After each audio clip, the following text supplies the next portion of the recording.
For us, trying to develop a product, we again just, we can draw on this, right? Yeah. I don't know about that one. I don't know about drawing on the smartboard there. Maybe on the left side of it. You can. You can? You can use the whiteboard markers on the smartboard. You sure? Why do I just do it? She's a feature. She's a feature. All right. All right. Do you need this for anything? That would be good, so I can remember which ones I was gonna kind of talk about, Okay.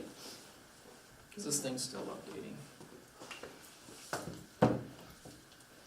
Oh, I bet you need to log in again.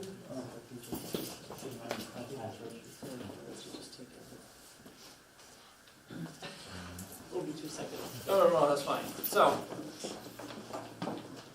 as I had mentioned before, tracking caramel color can be quite varied in outcomes. So we can make, the apple or the stuff coming out of out of the beaker. So the way we wind up controlling the process is we measure color with a period of time. So caramel color doesn't automatically just start generating color, all right? What we wind up doing is monitoring the temperature. The temperature will slowly increase. At times, because we're applying heat and everything else, right? So we're, so we'll start at room temperature, a little bit more room temperature, about 98 degrees. As the temperature starts going up, it will actually start to boil about 230 degrees Fahrenheit. And the temperature keeps going up and up and up. Color still is not generating.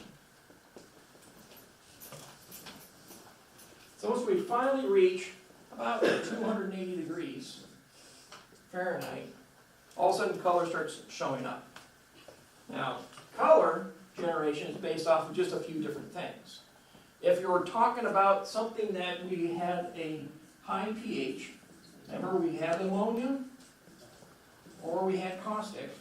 So this is the class 3, this is the class 1 process. That pH has got to drop in order for color to form.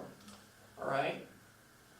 So if it was already acidic, so if this is the pH, high pH going down to low pH, the acidic guys are just going to always remain down here. But it still requires that same temperature point. And what we'll then start doing is start taking samples. So we'll take a sample here and let's say that we have a TP, so the color strength, remember? We'll say it was 13. We wait 10 minutes later, we get another color reading. Now it's 26. We just use mathematical operations. 26 minus 13 is what? 13. So we gain 13 points in 10 minutes. Now what we try to do is figure out, we're going to try to reach a color of 50. Okay? Just as a number. How many minutes is it going to take to go from here to here? Remember, you've got 13 every 10 minutes. Or, if you do the math, 1.3 per minute. So you're going from 26 to 50. How much?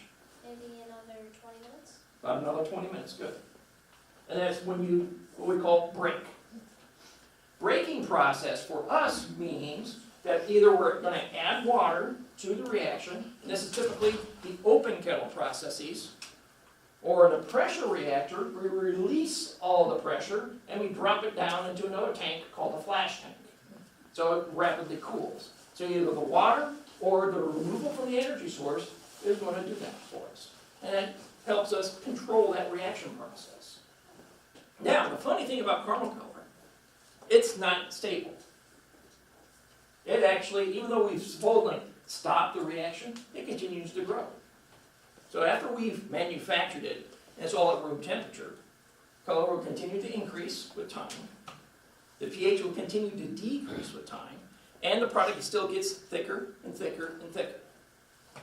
We actually pay attention to the thickness, that viscosity increase, with time, so in our stability tests, when we're finally evaluating the final product, we will then figure out how long does it take to get really high viscosity. So let's say that we manufacture a caramel that's got 50 centipoise. Centipoise is the viscosity term, okay? once it reaches 10,000 centipoise, that's pretty thick stuff. You're gonna get an idea how long that takes. And what we'll do is we'll put it in a special oven, and we'll monitor the viscosity over a period of time, and then get that curve. Then we'll compare it to other products and say, okay, it's got a year, it's got 2 years, 3 years, whatever. But even then, when we manufacture a product, we say that it's only manufactured at that time for the color range or the pH range or whatever, because we know that that color is going to change with time. And we have to make sure we explain that very well with our customers. Otherwise, they're going to call us up and get mad. Does this eraser work with this? Oh, that's great. Your computer is here ready to. Oh, thank you. Not really many people attend to go to this one, like you.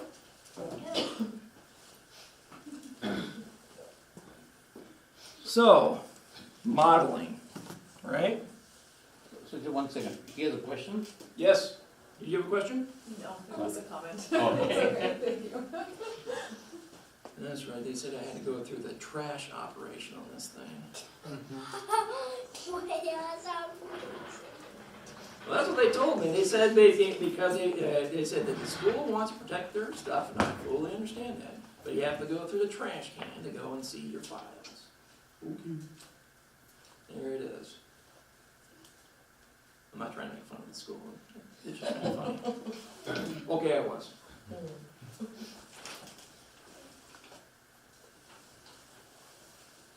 My apologies being a little slow with this here. There we go. Alright. So, modeling. Yeah. I keep thinking this is my computer and I can roll my screen around. Alright. So, modeling. We had a customer from India that there was a whiskey application. Customer wanted the caramel color, had to be class 1, so acid bases only, right? So class 1 had to be citric acid stable, 1%, and then 80% alcohol function. Had to have a hue index of 6.3. Solids content, it was like 1.5 specific gravity, and it had its full laundry list of things to try to match. So how can we make a product that's going to have a high alcohol function and still be citric acid stable? Not so easy. You have a comment? Well, kind of. Okay. I was gonna say, well, if you know everything they need and you've done this, who knows many times before, can you just sort of take some methods from those and then do a little cut and paste over That would be great. Unfortunately, that's not the case. I've never done something like this before. Because most of the time, depending upon that pH, remember, class 1s, if you have a high pH starting, so you're using caustic in the process, you're going to have the 80% alcohol, but you're not going to have any citric acid function.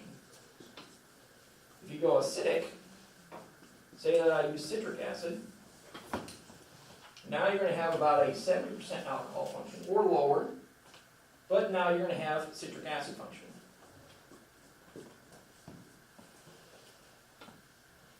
So what we had to do was we put the two processes together.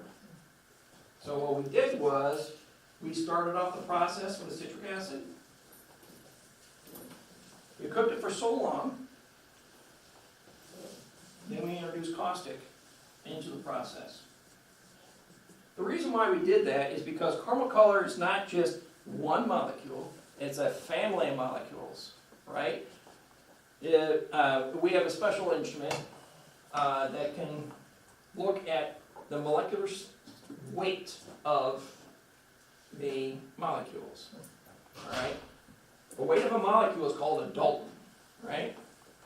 And caramel color can have tens or hundreds of Daltons to hundreds of thousands of Daltons for the polymer size.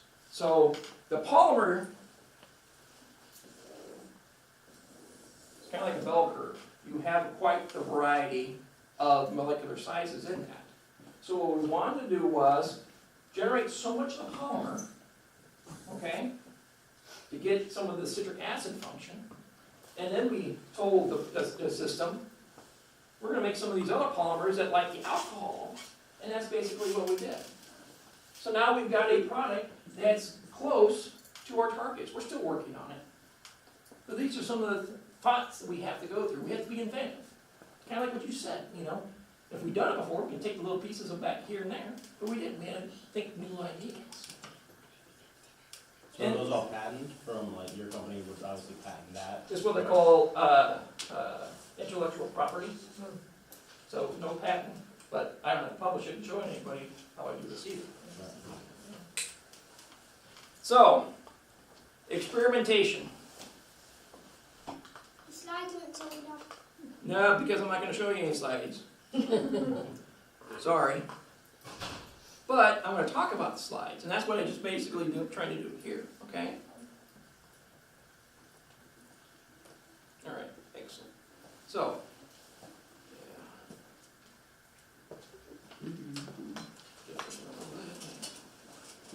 right? Okay, so,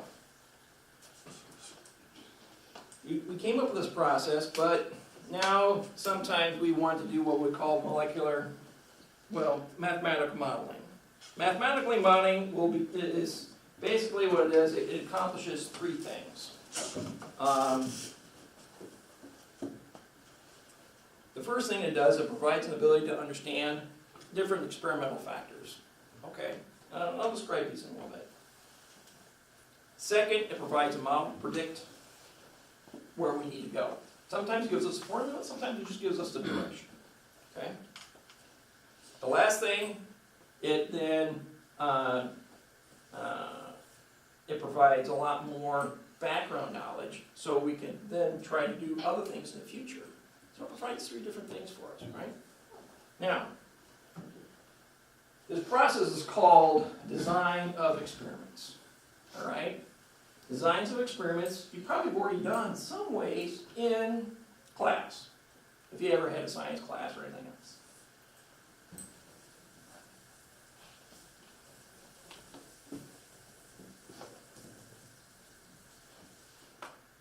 So, one point doesn't tell you anything, does it? It just tells you one point, right? If you have a second point, you get maybe a line, right? But it doesn't tell you anything about any curves. You know, is there a slope? Is it truly a straight line? Maybe it isn't. Maybe it is a curve. Okay? Let's say that I was checking out pH versus acid.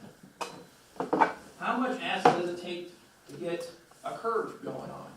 This is what they call one-factor design of experiments. I'm only changing the acid concentration and measuring the pH. That's pretty simple, right? But let's say I want to change two factors. How do you get that? Okay, three-dimensional.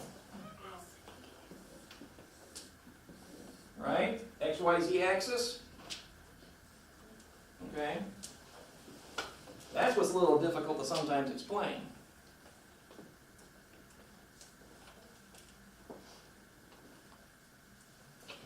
So, and that's why I just turned off the stinking computer, right? Or did I put it on pause? I did this. All right. We were just hit the button that. Well, I did in the second loading screen now. So, anyway, I'll try to draw this as best as possible. But basically, what you're going to find is now you got a plane in here, okay? Because what you wind up doing is doing 1, 2, 3, 4 experiments and changing this variable and this variable. And it could be chemical concentrations, it could be maybe a temperature and a pressure changing these things to measure an outcome. So that's now called a two-factor design. What about a three-factor design? Four-dimensional graph? Not too bad.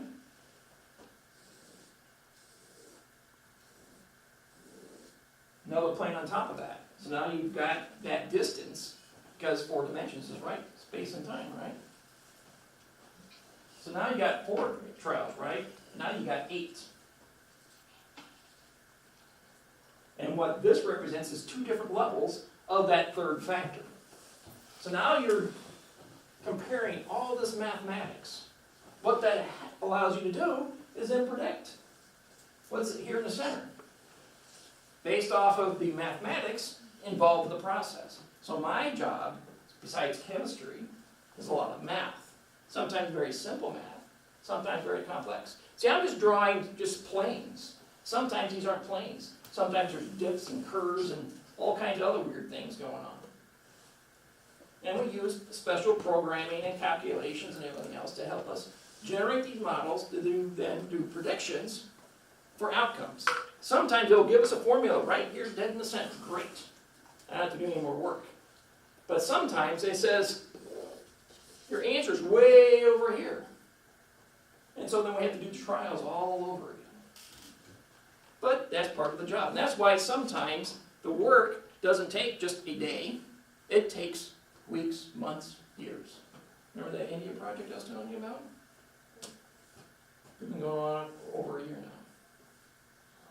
So, and we're not talking just a few trials, multiple. I've already been through 2 sets of these already. And just the last few months. So, a lot of work to be successful for one customer. But the business is supposed to be good, so. So, designing of a caramel, again, it can be complex, but still very simple. Still sugar, a little bit of that chemical, maybe, the heat, to make color. You just gotta understand what's going on, what process to use, what reactor to use. Maybe sometimes you have to add chemical at different points in time.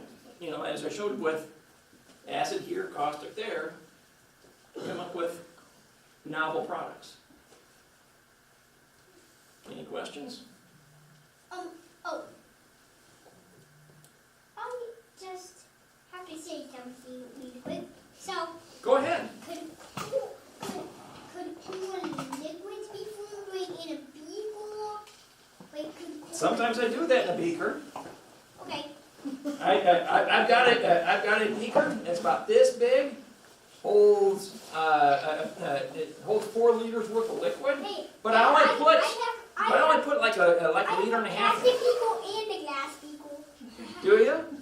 Very cool. Uh-huh.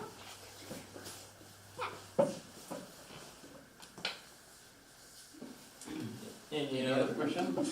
Has the demonizing of the like yellow #1 and all the other ones, it like even more like increasingly coming about made your job more popular because you're not actually using fake stuff?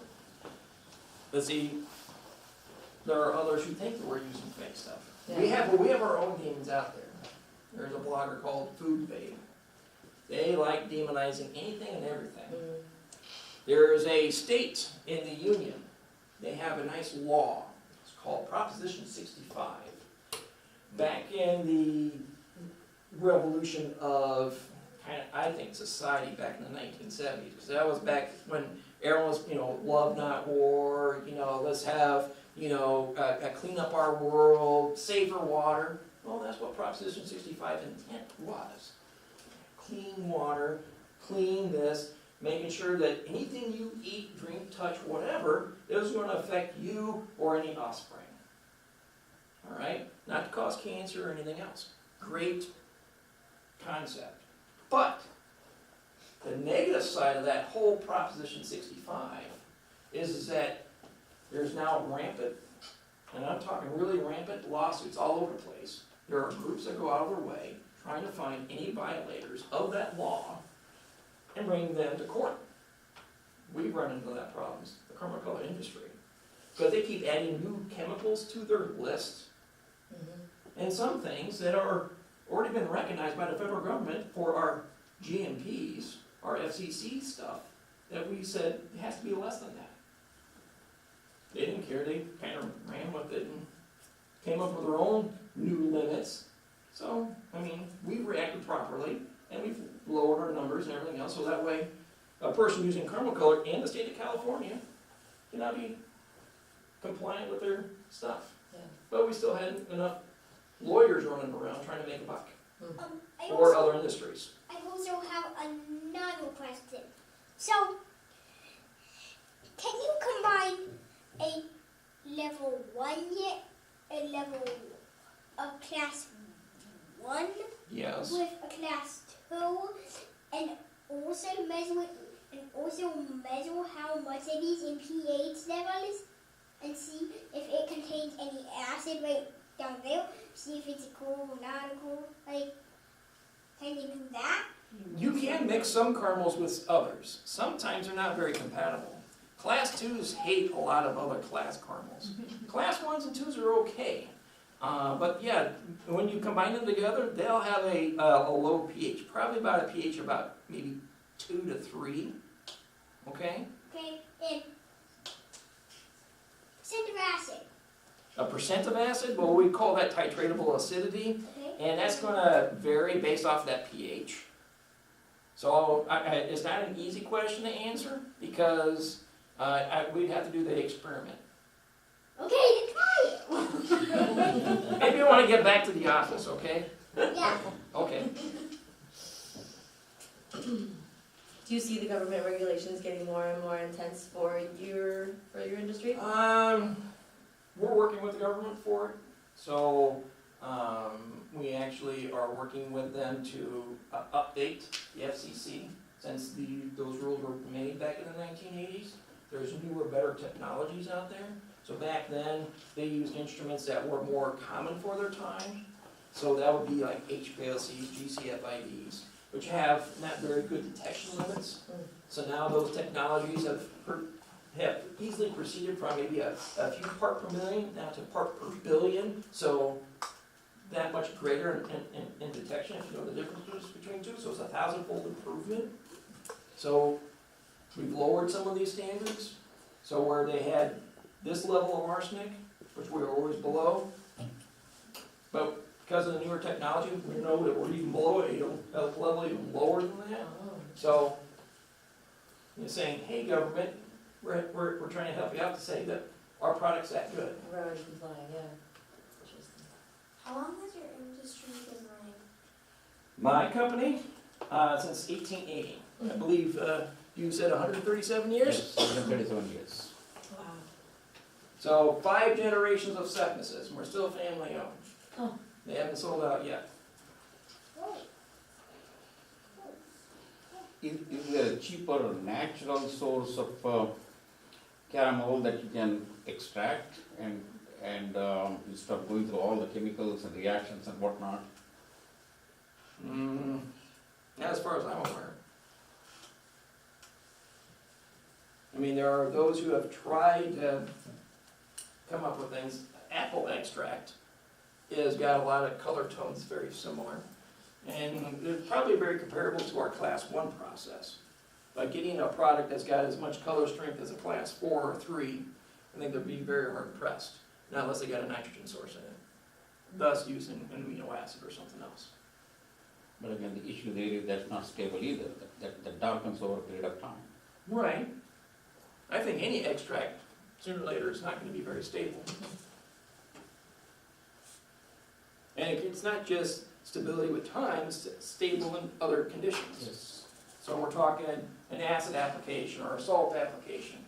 Some of these extracts don't have that kind of stability. Light stability. Right. You know, light breaks down a lot of natural colors, including caramel color. Caramel color's got some resistance to light.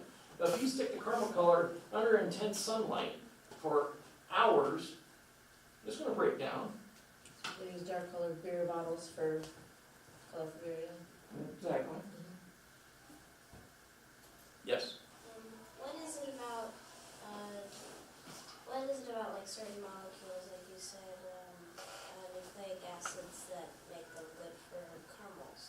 Well, but we're not allowed to use, the amino acids, for caramel color. But you can make but it's part of the Maillard reaction, right? Because the guy had used the sugar and amino acids. What that is it's got a free source of nitrogen. It doesn't take a lot of energy to drive the reaction for the amino. So we're using 300 degrees Fahrenheit, maybe 250 for the amino acid, to easily make color. But You can't use it. that's right. Huh. Because it's not part of our CFR energy clause. If something's genetically modified, would that change the pH? Genetically modified? No. Genetically modified is basically a technique to improve a function on a given thing, living thing, or was once living.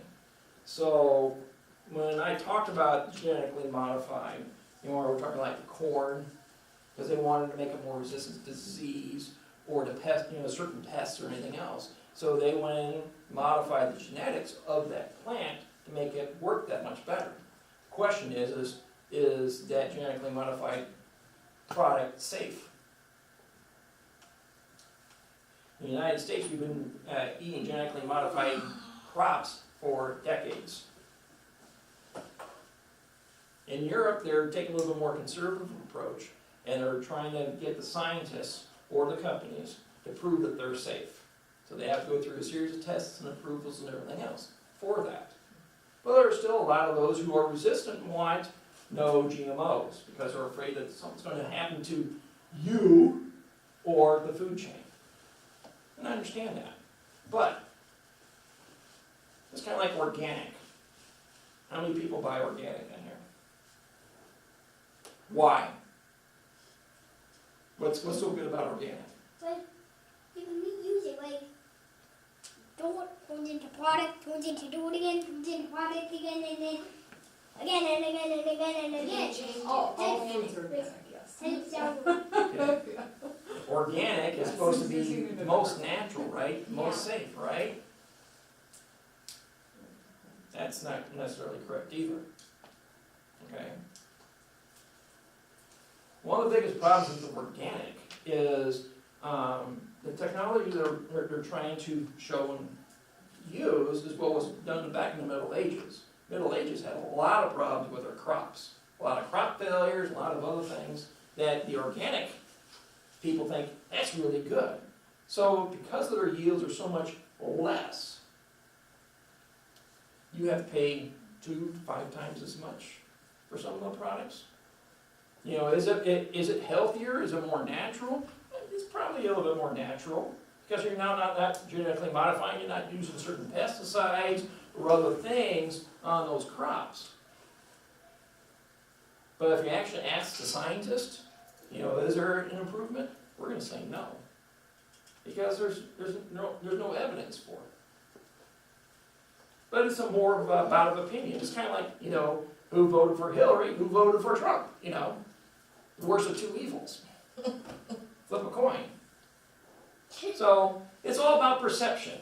It's the same thing with caramel color because you have the perception that cola's got to be brown. That bread's got to be, certain color. That meat's got to look a certain color. That grave's, it's all about perception. So that's the way a lot of our food goes about. No different than your arcade games, right? Certain ones people like more than the other ones, or certain movies. Did you go see Ragnarok?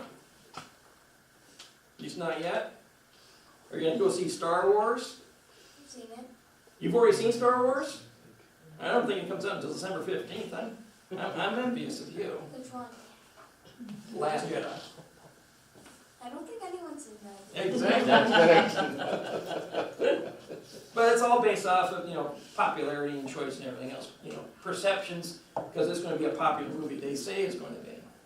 Well, but the people who've read all those books by Del Rey between the original Star Wars and then the Jar Jar Binks series, there was a series of books that Disney goes, I don't like any of this, and they're rewriting everything. pissed off quite a bit of their fan base.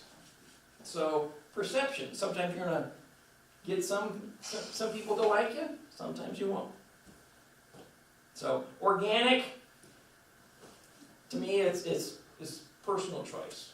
GMOs, same sort of thing. Okay? May I ask, how do you get paid as far as, like, the company that's looking for that really specific thing that's taking you a year to make?